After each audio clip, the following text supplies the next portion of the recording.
नमस्कार. बेबी न्यूजमध्ये आपले स्वागत आहे. आज 16 सप्टेंबर 2025 रोजी आपण बहादा ते कवठा या रस्त्यावरती आलो आहे. या ठिकाणी नुकतेच आता उन्हाळ्यामध्ये म्हणजे मे जूनमध्ये झालेले काम असून या कामाची अवस्था पावसामुळे आणि कच्चे मटेरियल वापरल्यामुळे असे झालेले आहे.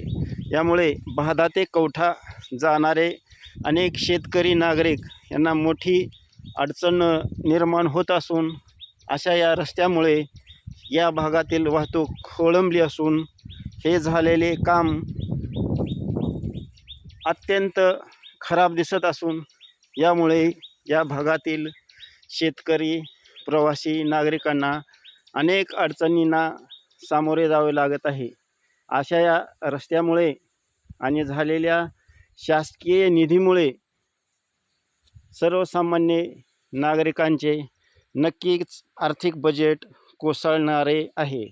यामुळे शासनाने प्रशासनाने होणारे शेतशिवारातील काम हे कोणत्या प्रतीचे आहे याबाबत पाहणी करून अशा कामांना परत व्यवस्थितरित्या करून घेणे आवश्यक आहे, जेणेकरून या भागातील दळणवळण आणि वाहतूक सुरळीत होईल आणि शेतकऱ्यांना सोयीचा रस्ता होईल, अशी मागणी या भागातील शेतकऱ्याकडून केली जात आहे.